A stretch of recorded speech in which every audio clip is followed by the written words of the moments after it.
In this video, we're going to learn about different kinds of atoms and how they are constructed from fundamental particles.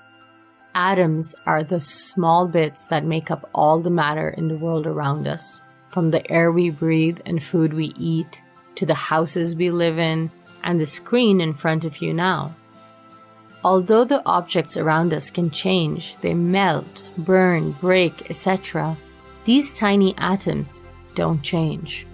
They're like tiny Lego blocks. When you change a model, a Lego house might transform into a Lego car, but the actual blocks or atoms stay exactly the same. There are around 100 different sorts of atoms, from the lightest, hydrogen, to the many times bigger, uranium.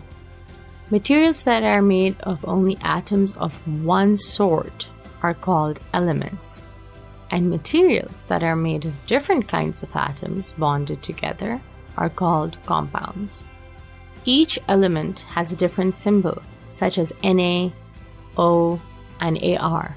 What element is represented by the symbol H? H represents hydrogen. Most of the elements have symbols that start with the same letter as their name. The exceptions are often symbolized by a name derived from another language, like Pb for lead.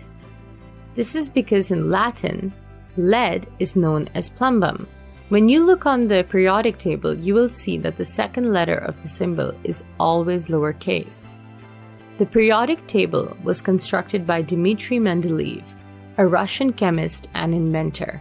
In 1869, he lined up all the elements in order of increasing atomic mass and then broke them into rows so that elements with similar properties were arranged in columns.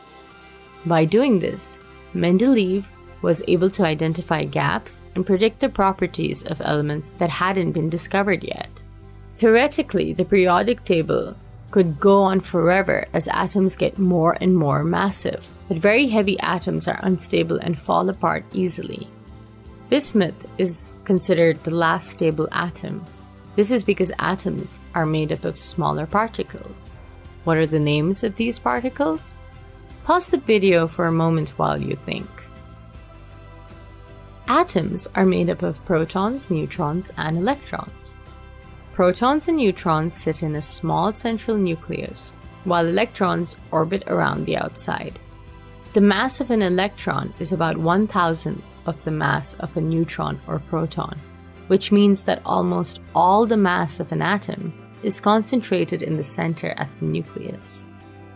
Because the mass of the proton and neutron are so much bigger than the mass of an electron, we say that the mass of an electron is essentially zero. We define elements based on how many protons they have.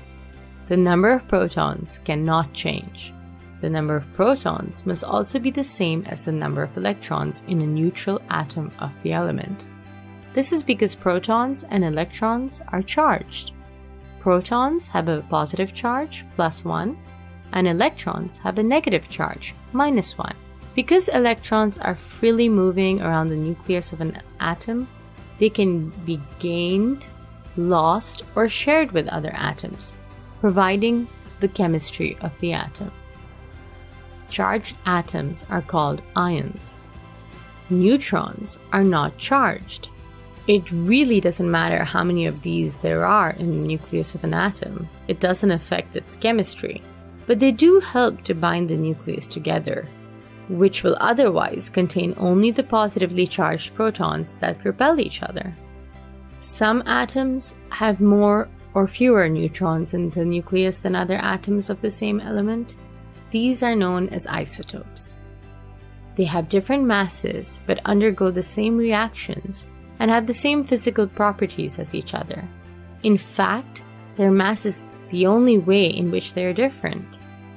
If there are too many neutrons in a nucleus, it might be so massive that it becomes unstable and liable to split up into smaller atoms. This is known as radioactivity. So, in short, atoms are made up of protons, neutrons, and electrons. And you should remember that electrons weigh essentially nothing, and that protons and electrons are charged, but their neutrons are not.